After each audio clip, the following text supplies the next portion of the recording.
Broadway Is My Beat, from Times Square to Columbus Circle, the gaudiest, the most violent, the lonesomest mile in the world.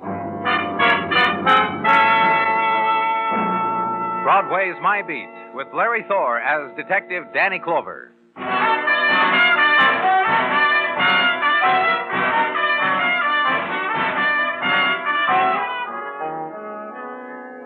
The time comes to Broadway when the April day summons its warmth, its winds, its plumed sprays of sunlight, departs the avenue littered with its promises, and the defeated and the unfulfilled swarm back into the subway entrances and wait on the stifling platforms, in the dim, sallow light reflected from walls of stained tile.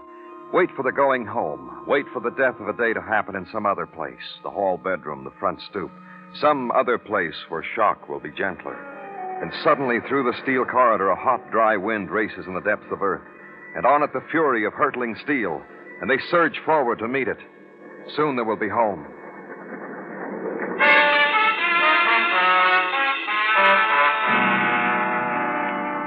And in your office at headquarters, the April twilight drifts in. Somehow its touch startles the man you've been talking to. Hey, it's evening already. What do you know? How long have I been spilling my heart out to you, Mr. Clover? An hour, maybe more. Time flies. A guy tries to clean up his conscience, ease the soul, and it takes longer than he thinks.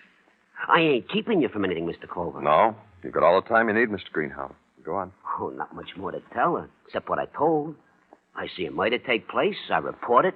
Common decency, I figure. What you call a murder took place over a week ago. How come it took you so long to give in to the call of decency? You got a point there, Mr. Clover. Tell me. See if I can explain it to you. Try hard. With all my might. I was a bookie once, like I told you. You told me. Look, let me recap it, huh? So maybe it'll make sense to you. It takes me a week plus to confess I saw a man push another man off a roof. You were a bookie. Take it from there. Yeah, a bookie. Until you boys came up with a thing to throttle initiative, dull the pioneer impulse of it. So I pit my brain against society. Try to come up with a respectable dodge. To earn my nut waffles and juice. But my mind has been in such a tight rut with 12 years of making book, all I can come up with is burglary. And that's when you saw it happen, while you were robbing an apartment in the East 30s. You got a whim that says I robbed? I didn't. I tell you, this murder made such an impact on my conscience, I didn't rob, and I never will. According to our books, what you saw was a suicide. The suicide of a man named John Elgin. How books can be mistaken. Ask me, I know. You could identify the man if we found him, the man you say pushed Elgin off the roof, the man you say is a murderer? Identify him?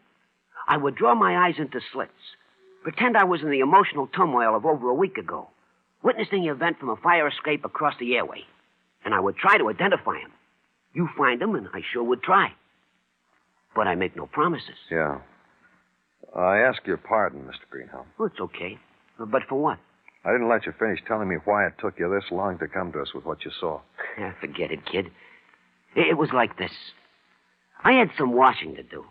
My conscience, my past, the foolish notion I could be a successful burglar, which I am obviously not equipped. Too emotional.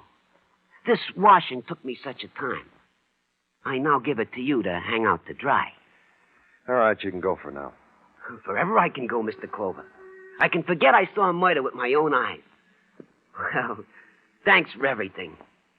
You've been a drain. And watch him as he moves to the door. Stops. I'm glad I came here. What a load off the old chest. And leaves. The complete man. The happy citizen. Then turn your swivel chair around to the window and briefly watch the city leap into the night and hear the sounds of it as quick and new and fleeting as spring wind on the strings of a harp. Walk away from it, because the quality of this night is laced through with death talk, and so for a policeman, this night is work time. So the intercom, the order, the requisition, and the squad car is waiting downstairs. The drive to the East 30s, and the address trapped in the cone of the car's spotlight.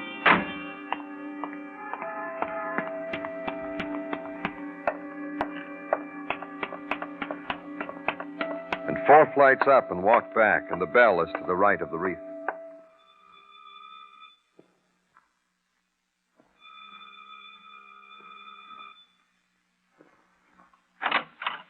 Yes?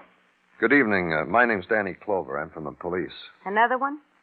I thought whatever business I had with you people about my husband was over, done with. There's a few more questions, Miss Elgin. May I come in? Yes. In here, please. Now, what are your questions? Are you convinced your husband killed himself? Yes. I see. Well? Has it occurred to you that someone might have pushed your husband off the roof? No. Suppose I told you someone had seen your husband murdered. Well? Well, that's what I'm telling you. Someone saw it happen. Who? Did your husband make a habit of spending much time up on the roof? Who saw my husband murdered? Well, that doesn't matter right now. What matters is that it's going to start all over again, Mrs. Elgin. A whole new investigation. I see.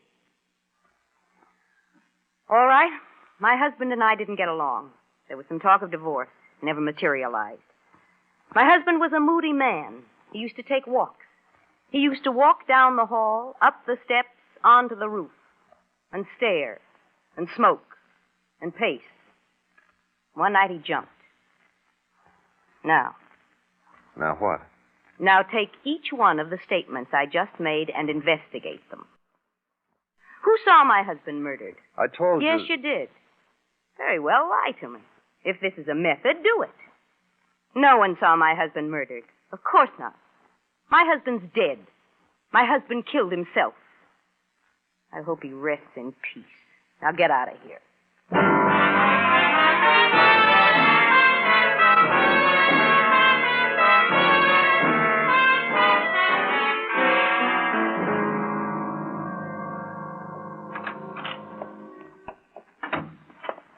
Don't move, Danny. Huh?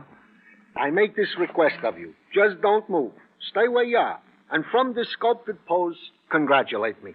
Something good has happened to you, Gino? The best. The natal day of my youngest Amelia is riding Fini across yon spring skies. Huh? It was a beautiful day for the birthday of my youngest Danny. You should have told me before, Gino. I forgot. You would have presented her with a present. What's a present when you can do what you can do? What can I do, Gino? At your leisure, call up my Amelia on the telephone. Wish her the many happy returns. For a girl who has just become a woman of 11 years, Danny, a call from such a grown-up fella wishing her a wish, what more can such a woman ask? I'll do it, Gino. First free minute I get. How well I remember the night she came to us. How almost she was born under the sign of the Flying Red Horse. What? The sign of the Flying Red Horse, Danny. Where I had to stop at the gas station to refuel the borrowed machine in which Mrs. Tartaglia and I were making our scheduled journey to the hospital. Oh, yeah. This, of course, explains my Amelia's interest in such posies as Pegasuses and other beasties that fly with 4 legs. Of course. Well, Danny, now that we have disposed of the frills and fripperies, to work, huh? Well, whatever you say, Gino.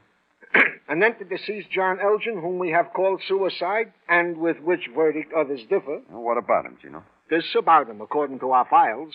He was once picked up in a raid on an after-hours joint 3 months ago. With him was a woman, name of... let me adjust the specs to see. Name of Gladys Haywood of 1217 West 73rd Street. The only memento the deceased John Elgin left to us, Danny... Give me that name and address, Gino. Here. Thanks. Now, get Detective Muggavan. Have him meet me with a squad car. Oh, and, Gino... Yeah, Danny? It'll be too late to call your Amelia, so you give her my kiss. Good night, Gino. Leave headquarters again. The ride with Detective Muggavan now up Riverside Drive, and this time of night is one with the river. Black. And the lights, flung downward from places far away, shimmer briefly and are gone. And the swift ebbing figures walking hand in hand by the water.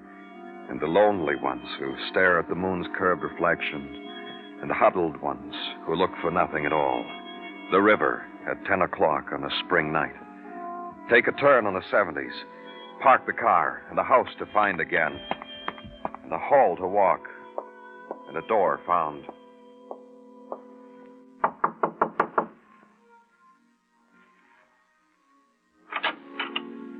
Hello. Gladys Hayward? I'm Gladys. My name's Danny Clover. Police? That's right. You mind if I come in? Oh, I don't... Come in. You going to stay long enough to sit? Sit. If you don't like it, I'll turn it off. That's all right. We can talk. No.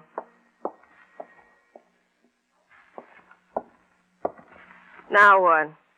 I'm trying to find out some background about John Elgin. Your name came up. On account of that raid. That's right. Was that the only night you were with Mr. Elgin? I had about a year with him, mister. You want to try to believe something? I'll tell you something. I almost married him. He had a wife. I know. I met her. I had a chat with her and tea with her, handshakes, and looks into each other's eyes, woman to woman.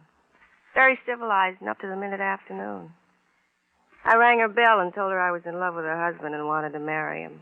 What was her reaction? Smiles. She was all for it. She didn't like Mr. Elgin. She told me that when bent from the waist to pour the tea and looked up at me and smiled. About a month ago, this tremendous thing happened. Mrs. Elgin was going to divorce her husband, and you were going to marry him. Is that right? The plans I had. What's happened? Pick up that book beside you, mister. War and Peace, it's called. I can't understand what it's about. The music I was listening to, I don't know what it's about either. Mr. Elgin gave me those things and other things. First he said he loved me, and then he was going to educate me. From something simple, everything got complicated.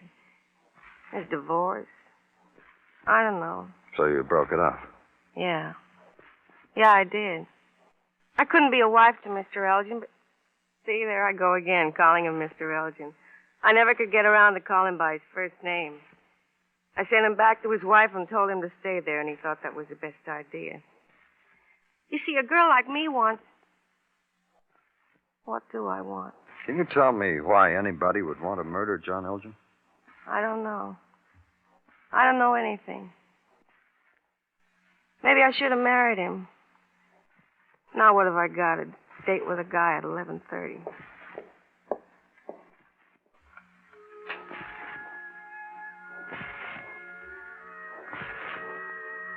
I guess you better go now, if that's all you want. Good night, Miss Avery.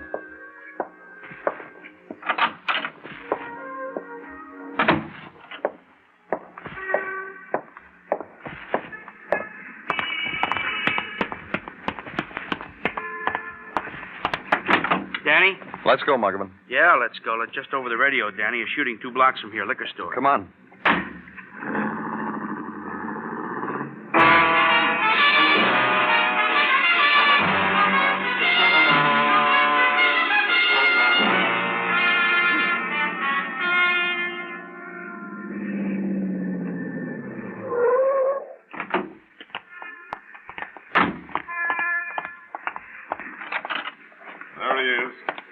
Back on the floor. And what's your name, mister? Ray Ford, this is my liquor store.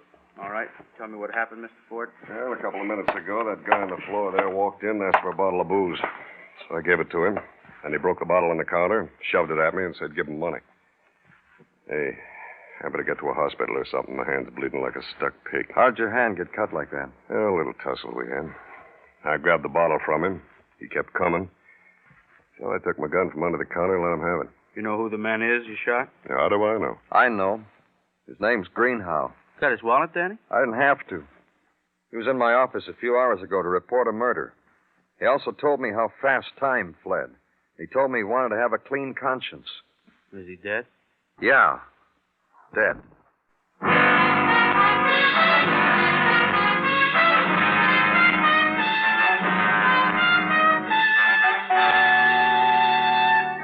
You are listening to Broadway Is My Beat, written by Morton Fine and David Friedkin, and starring Larry Thor as Detective Danny Clover. Now a few words from Burt Lancaster, star of the motion picture The Crimson Pirate. This is Burt Lancaster. I've been doing quite a bit of traveling around the world lately, either on location or making personal appearances. But I always keep in touch with Hollywood by listening to the Lux Radio Theater every Monday night over the CBS radio network. To radio actors, the Lux Radio Theater is Hollywood, because you can always be sure of hearing the latest and best motion pictures with the original stars. Why don't you tune in with me to the CBS radio network next Monday night and hear some fine entertainment on the Lux Radio Theater?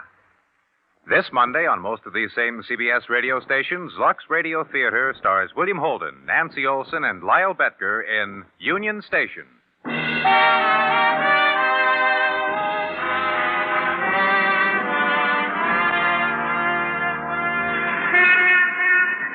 When April comes to New York, Broadway slows down its pace to let spring come in. The walk is a kind of dream walk, languorous, rhythm to a pulse of cadence and neon, to sun-worn blues yawned out a loudspeaker.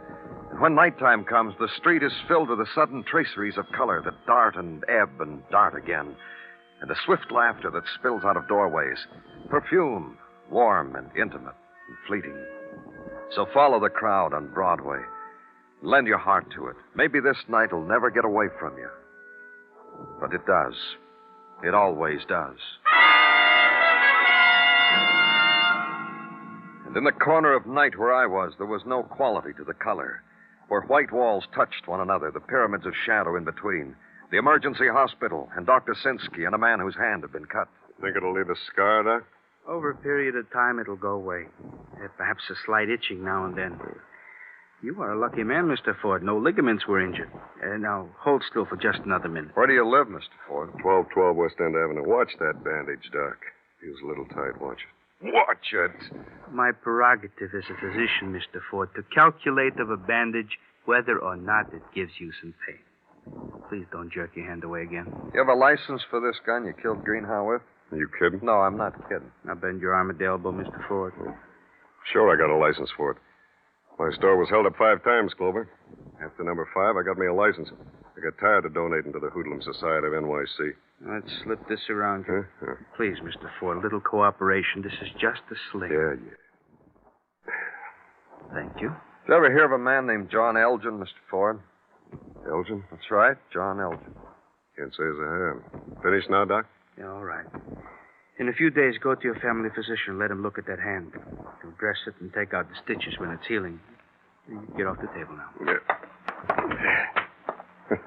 Look at this, will you? Arms dolled up like I was in an accident or something. A killing, Mr. Ford. Well, what would you do if your store was knocked over 5 times? Kiss the heister and hand him your register? Yeah, I killed him.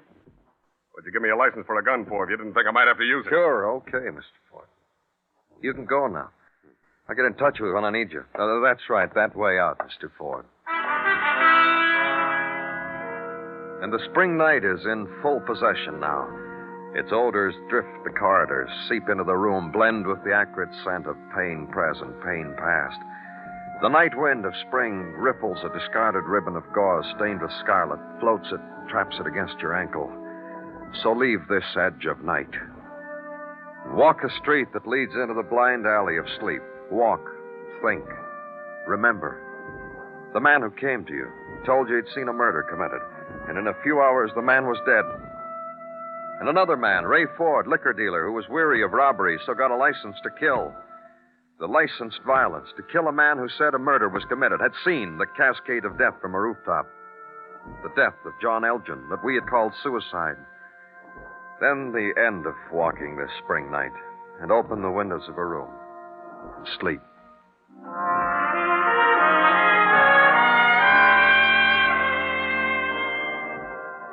The next morning at headquarters, pick it up again. Consider again why a bookie named Larry Greenhow had brought you, a week late, the eyewitness account of John Elgin's death.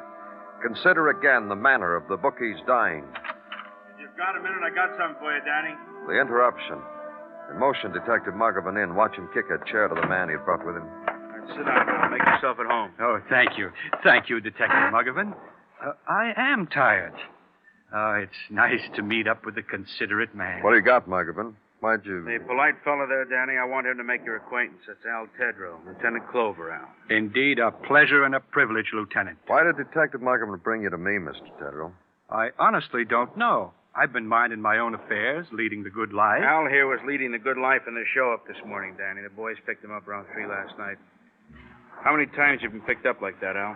Oh, I don't like to brag, but I should say I've been rousted in round numbers, Lieutenant. No complaints. Baker's dozen. The boys are usually proper with me. Al's a beggar, Danny. Real pro, educated, polite. Sells his private brand of heartbreak, dimes and small change. What's that got to do with me, Muggavan? When the boys picked Al up last night, he had the best part of $2,000 on him. Tell the lieutenant where you got it, Al. Oh, with pleasure. Let's see. Yesterday? Yes.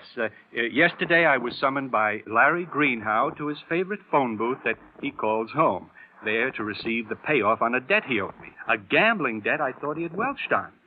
$2,000. Lovely number. Larry Greenhow, the man who was shot down. Same bookie, same man who told you couldn't find a respectable job to keep him in coffee and cake. Same man pays off $2,000. Now dead. Gotta be something. Danny Clover speaking. Dr. Sinsky, Danny, got something down here I want you to look at. Where are you? The morgue. Right away, Danny? Right away.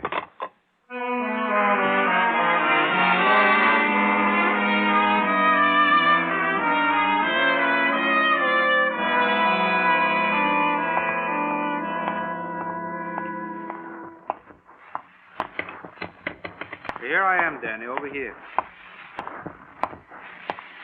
The reason why I called you and asked you to come down here to the morgue is... You said you had something interesting to show me, Dr. Sinsky. I said interesting, Danny, because to you, a policeman, that is a proper word. As far as I'm concerned, to me, it is merely a function of... Come on, Doctor. What did you ask me to come down here for? I'll show you. Larry Greenhow, Danny. Did you do an autopsy on him already? Merely a superficial examination. Right here. Look. A welt on the front of his thigh. What about it? Post-mortem lividity, Danny. What? A very simple thing. A person who, after he is dead, lies in one position for an hour or two develops such a welt, as you call it. Seepage of blood to the lowest part of the body. Physics, Danny. You mean Greenhow was lying on his face after he was killed? Yeah, probably with one leg drawn up under him. I took the liberty, Danny, to call down for the photographs taken at the liquor store where Greenhow was found dead. Here. Now, did I use the right word? Lying on his back. Yeah, you did, Doctor. It's interesting, all right. Thank you. Where's the nearest phone down here, Doctor? Through that door. Thanks, Dr. Sinsky. Thanks a lot.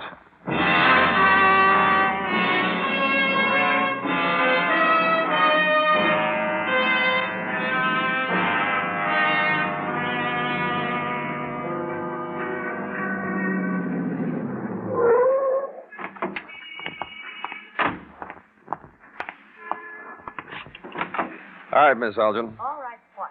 This is why I called you. This is why I picked you up. This is where we're going. You can sit right there in the car, Mrs. Elgin, and I'll get back in and we'll drive downtown and I'll book you for murder. Thanks. What are we going here for? Mrs. Elgin. I asked you a question. What are we going here for? You'll see. Come on. I want you to do something for me. What? Go in that vestibule and knock on the door. I'll wait here on the stoop. No. All right, let's go back downtown. What do you want of me? I told you. I didn't kill anybody. All right, you didn't kill anybody. Go in there and knock on the door.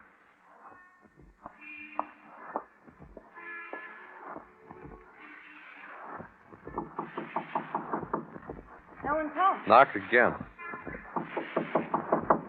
Again. Well, Margaret. I didn't want to do it. He made me. He made me, Ray. I didn't want to do it. What? What, baby? What are you talking about? Inside, Ray, inside, both of you. Thanks, Mrs. Elgin. All I needed was that the two of you knew each other. Ray, I didn't want to do it. He said he was going to charge me with murder. Well, baby, he said he was going to charge me with murder, Ray. What's it all about, Chloe? How's your hand, Ray? I get twitches. You'll get over it. Tell me again how you cut your hand, Ray. Like I said, with a bottle. What's this all about, Mark? I don't know, honey. I guess all we can do is listen to Mr. Clover. Tell what for? What do I have to listen to him for? He thinks John was murdered, Ray. I don't know how he got that idea. Swear I don't know how you got that idea, Ray. How'd you get it, Clover? You killed a man named Greenhow in your store last night. He told me Margaret's husband was murdered. Yeah, he told you Margaret's husband was murdered. So? Who else is he going to tell? No one. You took care of that. What would you do if your store was knocked over 5 times? Kiss the heister? Hand him your register? Yeah. Greenhow wasn't killed in your store, Ray. Where'd you kill him? Here? You going nutsy? Sure, I killed him in my store. Blood all over him, wasn't there, where I shot him? Your blood. You cut your hand on purpose after you shot him. Look, Ray, there are a couple of things I can do. Have tests run on your blood type and Greenhow's, or have technicians tear this house apart looking for signs of blood. I figure this is where you killed him. Gee, Ray, you're in a lot of trouble. Shut up. I didn't say very much. I just said... Shut up! You killed Greenhow because he saw you push Mr. Elgin off the roof. Because he was blackmailing you. You told him that, Margaret? You told me to shut up, and I'm going to shut up. You told him that, Margaret? He didn't need to, Ray. I learned that Greenhow paid off an old debt, a big debt. So I'd ask myself the question, where'd he get the money? And why did he get the money? Why? Because he saw one man kill another. What did I kill John Elgin for? What motive did I have? You got to have a reason. You got to have a motive. You had a motive, Margaret. I still look good to you, Ray, honey? You almost had Margaret when her husband fell in love with another woman, but he got over it. Went back to Margaret. It was very touching. Gave me a speech about there wasn't going to be a divorce, ever. He said, let's start all over again. You remember, Ray? I tried to explain that to you. You're so hot-tempered. Margaret, for the so love... hot-tempered. Margaret. Oh, it's over now, Ray. A little ex-book. You knew you were a murderer and blackmailed you. Then you got tired of paying him. So he came to me, labeled it murder, and went away. And Greenhow wasn't lying. He didn't tell you I killed Elgin. That's right. Greenhow didn't identify you. He just came to the police to frighten you. He just reported a murder. When he came back here to tell you what he'd done, you killed him. Margaret, help me. Can I talk now, Ray? Come on, help me. He never said your name. Why didn't you pay him? He would have said it. Not if you'd have paid him. He would have said it. Look how hot-tempered he is. Knows everything. Him. Burns our life away.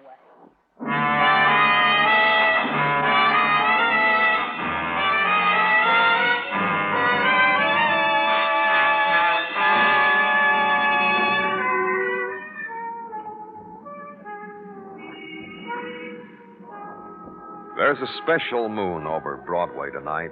It dips low and mixes with the laughter, the clack of heels, and the light flung downward from the spectaculars.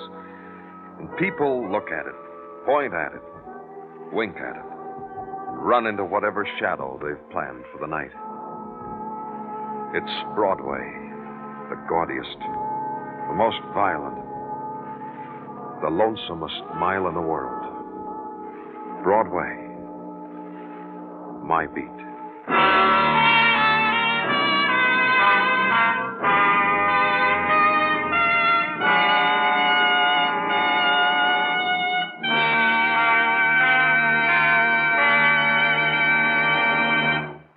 Broadway's My Beat stars Larry Thor as Detective Danny Clover, with Charles Calvert as Tartaglia and Jack Kruschen as Muggavan. The program was produced and directed by Elliott Lewis, with musical score composed and conducted by Alexander Courage. In tonight's story, Louise Lewis was heard as Margaret Elgin and Bill Boucher as Ray Ford. Featured in the cast were Charlotte Lawrence, Billy Hallop, and Steve Roberts.